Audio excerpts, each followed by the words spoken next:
Let's welcome Engineer Saleh Al Shanfari, Group CEO of Oman Food Investment Holding Company, to open his camera and his microphone. Abdulrahman Al Yahyaei, CEO of Oman Society for Petroleum Services, obviously a society representing the broad sweep of the oil and gas industry and its supply chain.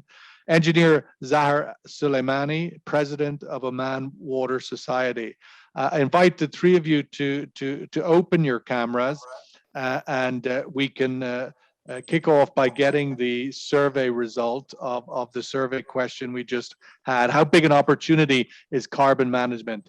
Overwhelming view in this room, big opportunity in a country like Oman in particular, given the amount of reservoir or spaces in which one could actually store CO2, direct air capture. Let's start off this morning giving each of our speakers the opportunity to sort of make an opening comment on the question of the forum: how to find sustainable and holistic solutions for Oman to achieve water, food, energy security. Let's kick off with Engineer Saleh, please. Good morning, Sean. Thank you. Good morning, everybody. Thank you. Been very interesting discussion in the morning. Look, we think we should go through the process by design and redesign, designing our food energy system through a circular design, what we call a circular design, and then redesign what we're doing. And our conventional business has been there for 60 years, doing so many things without looking at the design itself. Currently, most of the food is produced through linear methods. It's called the linear production system, which does not, look into circularity as a major drive. In our part of the world, in our sector, the food system that we're currently doing in Oman, we are trying to make sure that we are a responsible investor that is caring for the society and caring for the environment, and making sure that the food that we produce is produced with less. So trying to produce more with less, which takes us to the design issue. I'll give you an example for what we're doing now. For example, in the dairy business here in Oman, where we have a major dairy production, Mazoon Dairy, which is a driver in the dairy sector at this part of the world, we have designed our production system to look into major circularity, components of the whole production system. Since we are, for example, producing a lot of slurry, then that slurry have to be converted into biogas. Biogas have to be converted into energy, and so on. So circularity at its best can be demonstrated at our own Omani agriculture context. And in fact, because of the mandate that we have in the group, we believe we can demonstrate to the world and demonstrate to the Omani people and government that it can be done. For example, this biogas bioreactor is the first of its kind in the dairy sector here, this part of the world, and it is the first biogas plant in Oman.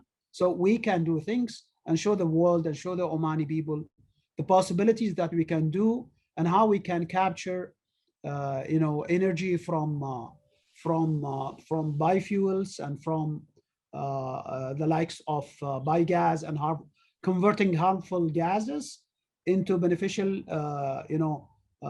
nutrients as well as energy, and of course, capturing and reusing water at its best. This is exactly what we are doing today. But I want to comment a little bit on the carbon issue, because today people don't know that we can convert carbon into food.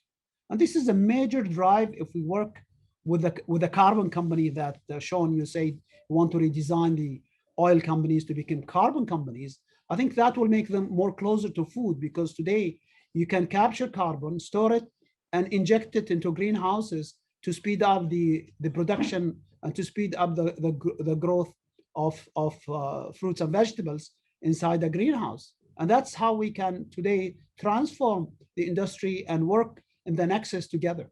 Thank you. I cannot hear you, Sean. Sean, you're off. Muted. I muted myself. Engineer Al Sulaimani, we welcome your opening comments, please, from the water perspective. Good morning, everybody, and thank you for having me in this interesting meeting. I think in the water sector, and as Engineer Saleh mentioned, we are in a desertic area. Water is shortage, and it is a well-known phenomenon. So we cannot manipulate and say we have water and we are abundant of water and we have to increase our land of agriculture and with the traditional way. I think we have to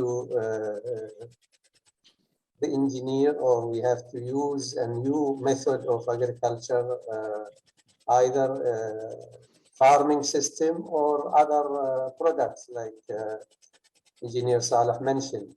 So the water is depleting. We have shortage of water, which is the groundwater. Thankful for desalination, we are having about 90% of our domestic water from desalination. But for agriculture, traditionally we are using the fly system, which is also affected by the civilization and the urban expansion, and also we have many things is affecting the water system in the area. Climate change is one of them. So I think we count more on the agriculture sector.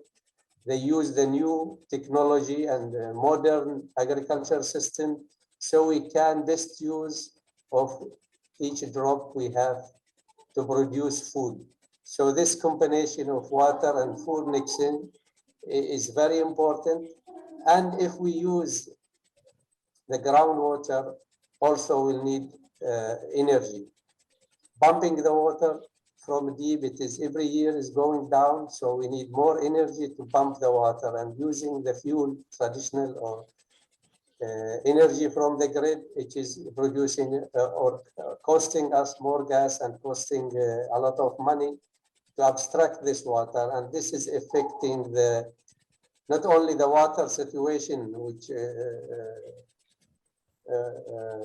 depleting, but also the cost of the product of agriculture. And then we cannot compete. We have to import cheaper product. So all this together is affecting, and we have to find solution, and we have to work on this nexus as a one, water, energy, and food. Thank you. Thank you for your opening thoughts. Abdulrahman, the interview with the oil industry, energy industry leaders, little bit of reluctance to take on the mantle of leadership in this Nexus push. Obviously acknowledging their role clearly, but leadership, perhaps OPAL and as the representative of the whole sector has that possibility. Your opening comments, please. Good morning, Sean. Good morning, everyone. Indeed, Sean, the Nexus plays a crucial role in the Middle East and specifically in Oman. I think the Nexus approach specifically to water and energy planning can lead to smarter, more resilient development solutions. And I think in Oman, we have really a strong foundation, and organization like OPAL can bring, all key players together. Today, in OPAL, we have more than 452 member companies registered with us from oil and gas. And most recently, we got also new members from power and electricity joining the association. And I think And as always, oil and gas companies have been critical in every decisions made by the government, specifically on the energy transition. You know, we are in Oman, we have one family. So we can easily bring everybody and all stakeholders together.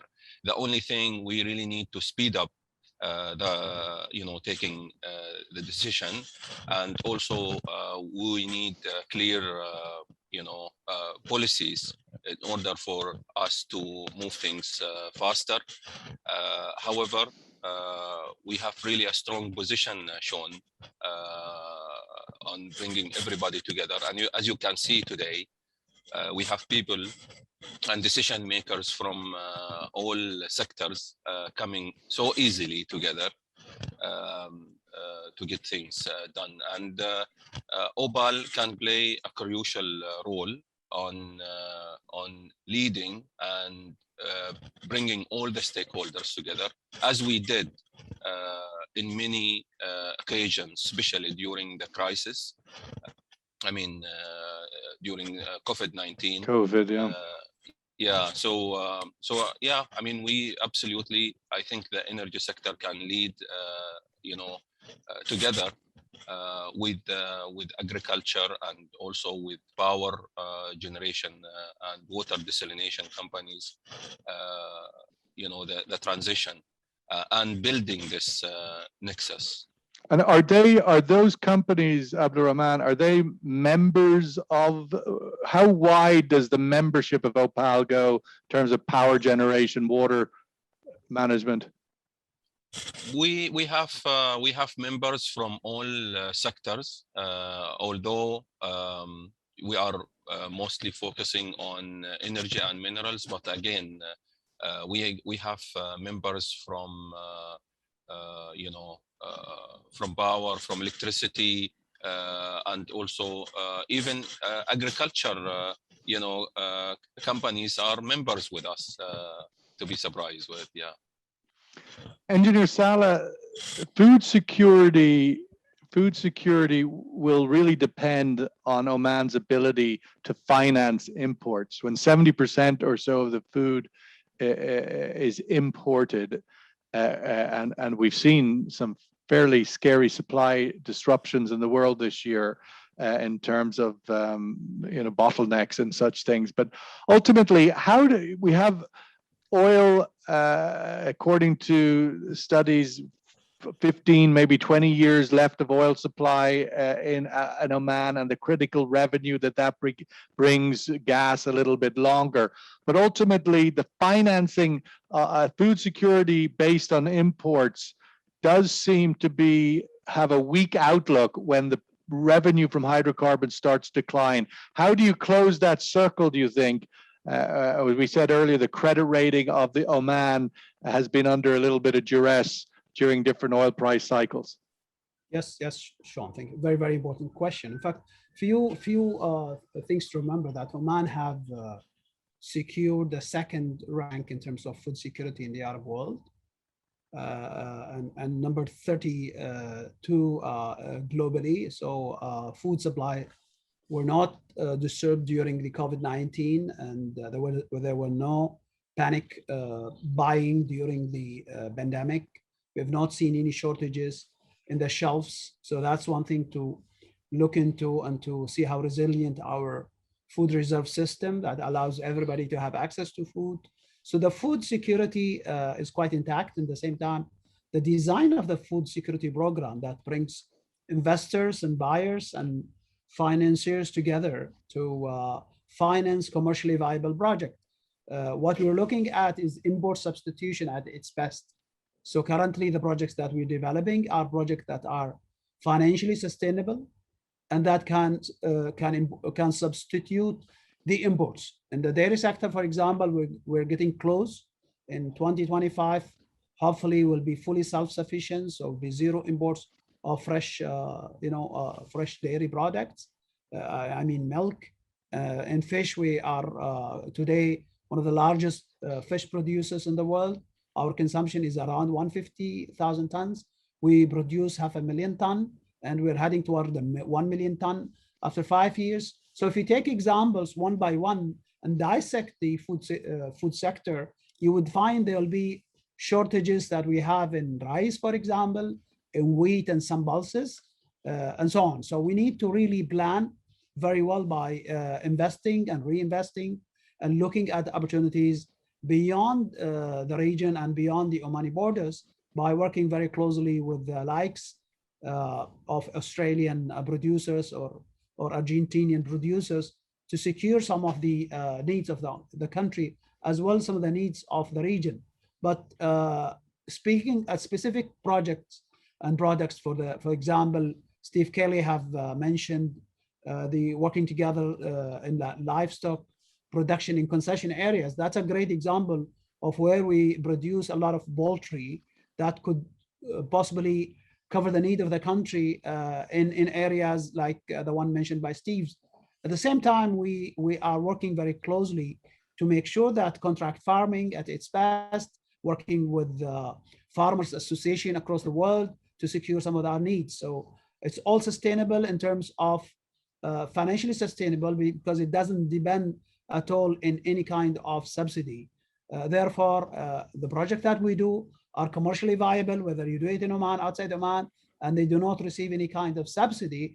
Therefore, the essence of subsidy coming from the abundance of oil does not reflect the way we do business today. In the food sector, we have moved away totally from government subsidy to make sure the projects that we develop are self-sustainable and they are financially sustainable to any banker. So all bankable projects that will make Oman a food hub for the region.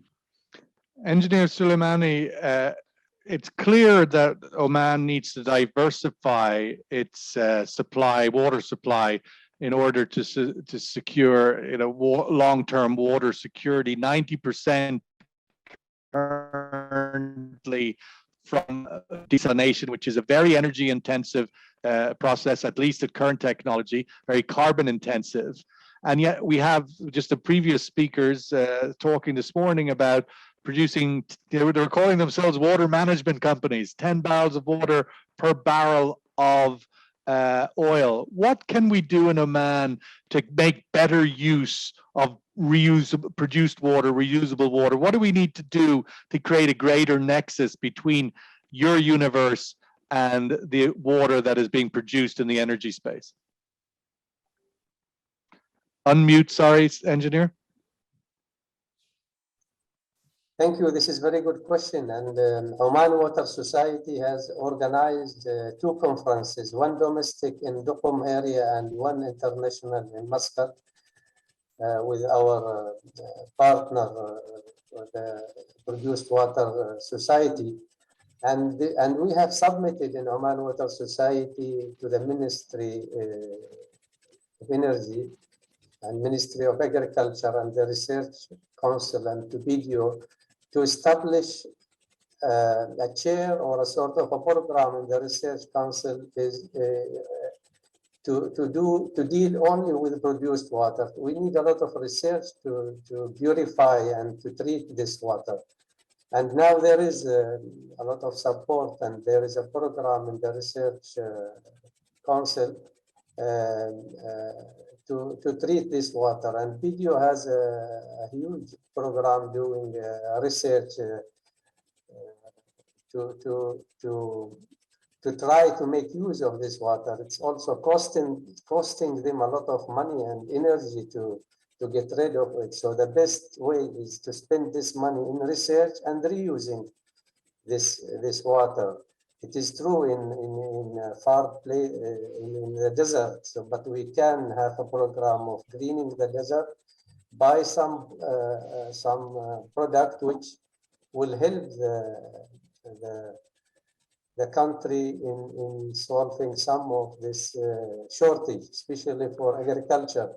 How much of an obstacle, engineer Sulaimani, is it culturally versus scientifically? The idea that to deploy and use this, make better use of such a large volume of produced water. Much of it is certainly clean sufficiently for agricultural use, if not more? And it is scientifically, I think still the technology is very expensive to treat this water because the heavy metals, even after the initial treatment, which is done now by the red bed system, still there is some heavy metals. We cannot put it in the food chain or but video has tried a lot of product like wood or cotton or this thing which will reduce, if it is already implemented, will reduce the import of this material. So this will help. Also using this for now the red bed, it is reducing the carbon emission. It is a good, but scientifically, I think we are in Oman Water Society, we are working with the university, the nanotechnology, it is very important. And there's a big research with the stakeholder to reach a point that we can use this water freely from any concern of health concern, which is the most important thing. There's the heavy metals, which it costs a lot of money to remove it by the traditional way. So we are thinking and working with our other stakeholders how to minimize this risk and to remove all this poisoning material from the produced water. Abdulrahman, what are your thoughts on, you mentioned earlier about efficiency of decision making. It seems the Nexus is a critical either victim of that or the absence of that. Where do you think we are in terms of the policies we need, the government structures? Do they need to be adjusted in order to allow some greater alignment between these three critical components? Your thoughts on policy being in the fit for purpose, so to speak. Sure. Well, I think we, as I said earlier, I think we have really a strong position. We have, for example, Oman Investment Authority, where most of the agriculture and fisheries products are overseen by Oman Investment Authority. And when it comes to the oil and gas, we have Ministry of Energy and Minerals, which also oversees the power generation and desalination plants as a highest authority or regulatory body for that. So we have really a limited number of players who can work together and develop a joint policies and strategies, to connect the full value chain of the. Is it sufficiently? Let me just interrupt. Sorry to cut in there, but Abdulrahman, I just want to get to the crux of it. Is it sufficiently empowered, the entities that have some element of authority around this, or is it of a significant priority? We're talking, 14, 15 years of oil revenues left. We're in the last stop saloon here, so to speak, to really push this forward. Is it urgent enough at a policy level, do you think? I think it's very, very urgent, very critical to bring everybody, under one roof and start really building the strategies. I think it's very important that we work together as a policy or regulatory bodies in the countries looking after the three pillars: the water, food, and energy. Indeed, it's important, Sean. As I said earlier, I think we have very strong positions to work together, and we have been working together, by the way. I have seen, for example, BDO supporting, the 1 million date palm, project, supplying them with electricity and supplying them with water, for example. So there is already mutual aid and agreements between different sectors supporting each other. However, again, the energy efficiency is very important. Making the right decision at the right time and place, I think it's very important. We have enough, for example, installed electricity capacity in the country. It's 40% higher than our consumptions in the country. Also, the oil and gas companies produce electricity to the grid as well. So we really need more engagements, more collaboration and engagements between different stakeholders to make the right decisions and put the right strategies for future when it comes to energy efficiency and as well as energy transition. The collaboration is there, Sean, and I think increasing day after another. And I think this forum will play also and will, pave the path towards developing strategies, coming up with a number of recommendations for the regulatory bodies in the country. Let's just go to a survey question, see what the room thinks about that idea. Should Oman establish a Ministry of Water, Food, Energy Nexus? We've seen in recent times the new ministries of climate change. We've seen a new ministry, even in the UAE, we have a Ministry of Happiness. Perhaps it's time for a Ministry of Water, Food, Energy Nexus that can really bring all of these elements together. I welcome your views on that. If indeed it is the sort of it needs it. Maybe in a perfect world we could do without it, but in the urgency of it we're facing, that perhaps we need an entity that actually does bring these pieces together. Engineer Al-Shanfari, we talked in the earlier session the idea of public trust and the idea of public perception being against in terms of oil and gas not being seen as part of the solution. I'm wondering how important, how you would regard the public voice in this, the public awareness to food security and water security in a country that is severely water stressed and severely food stressed. And so efficiency over consumption is a critical part of this solution. Your thoughts on what needs to be done for public engagement? Thank you. Well, look, we look at inclusiveness as a way and a major driver of where we go. So most of our projects are in rural areas where you have very fragile communities and communities that needs a lot of attention. We do a lot of things to make sure that they're included in what we do. Majorly, we provide employment. That's a major driver. Training as well as ICV, community health, working together to alleviate these communities and making sure they're also partners. They're fully engaged in what we do by disseminating part of the benefits financially as well as technically and environmentally to them. So in cases where we have access of things, we provide that access to the communities around us. At the same time, we make sure we are a friendly corporate sort of partner that works together with these communities. And that's the only way. In my own capacity, I have been in the sector for more than 33 years. And this is what we have designed most of the project, that we work closely with the communities, with the partners, and they are the ultimate customer at the end of the day. They have to consume our products.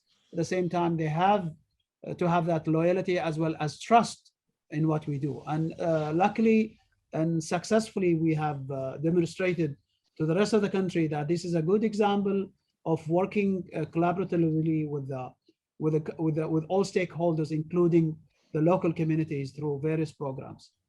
Yes, it is working, Sean. Engineer Sulaimani, your thoughts on the same question, the public awareness, and also welcome your thoughts on the aligning supply chains to energy, food, and water. But first, have we a sufficient public awareness about efficiency of consumption and ultimately the massive challenge to continuing to produce this amount of desalinated water into the future might be challenged. Sorry, you're on mute again, Mr. Engineer. Yeah, this is very important. I think the public awareness, we should work hard on this issue. I think maybe we need to publish figures about the cost not only in terms of reals, but to the environment, the footprint of this energy and the gas which we are burning to produce the desalinated water. It is very expensive to the environment and to our budget. So this figure are not published always. We know how much we pay for our bill for domestic water, which is subsidized. And I think Oman Water Society has a role on this, and we are bringing all the stakeholders together in many workshops and conferences to try to disseminate this information and to tell them that this is the desalinating water is very expensive, and we have to rationalize the use of this water. On the other hand, in the agriculture system, since the groundwater is almost fixed, Gone. we can and scarce, and it is fixed. We don't expect that there is more groundwater. If we go to the fossil, we are already using the fossil water, and it is going down and down, and more energy to abstract it. The flash flood, we are seeing the cyclones, and this is coming and going quickly. It's a flood, the typical thing. It will come within 24 hours and wash everything and go. So it would be good if it could be captured. Yeah, if we can capture it all, but because it's coming again, I'm sure that there's going to be. So I think what we need also in the agriculture sector is they think about using the renewable energy to produce water. The groundwater, there is saline water also coming, and renewable energy, because maybe it will reduce the carbon footprint and the emission and this thing. But it's come all with a package of awareness to all the sector, all the stakeholders. They should complete each other to reach a solution to reduce the impact of the water shortage. Well, that sounds like a very good as a recommendation. I was just going to ask all speakers to make a recommendation, something specific, and that certainly sounds like your one. Let's get this survey question result, and then let Abdulrahman give us what he might see. Should Oman establish a Ministry of Water, Food, Energy Nexus? Yes, 59%, no, 41%. So a fair, serious majority there. Abdulrahman, if you had a wishing, a magic wand, what would be your top recommendation to align the nexus of food, energy, water in Oman? Well, although I vote for no, but the answer came yes. So we know that won't be your recommendation. What will be yours? What's your ultra? I think, Sean, I think there are a number of recommendations that. But give us your top one. Okay, the top one, I think the water cut, the water oil ratio is very high in Oman. And I think in investing on the R&D on trying to find technology to clean the water produced from oil wells is really important, and I think will help Oman overcome any shortages on water. Of course, beside also building dams, because Oman recently, with the climate change, we start getting more cyclone, more water. I think that is also something the government has to look at very, closely. So looking and spending more on R&Ds for cleaning the water produced by from oil wells or oil fields is very critical, Sean. Thank you. I think that might also be an opportunity for a collaboration project with other countries in the region. Clearly, everybody has that produced water. It's part of the carbonate architecture of the reservoirs in the region. Common challenge. Engineer Saleh, your closing comment, your top wish or recommendation for Nexus. More greener sort of technologies and more renewable energy-based food production and more utilization of saline water, since we have plenty of it to produce food, and that could be a way out for us. That's very interesting. Well, listen, we need to wrap it up there. We've one more session in the plenary, very interesting, 2 speakers around a few survey questions. But Engineer Saleh Al-Shanfari, thank you so much for your insights and participation. Engineer Zaher Al-Sulaimani, the same with you. Great to get the perspective of the water. And Abdulrahman Al-Yahyaei doing amazing work at OPAL. Keep it up. It's great to see that organization step forward as being a real sort of a coherent unifier of the diverse and expansive energy sector. Could really have a big role to play going forward.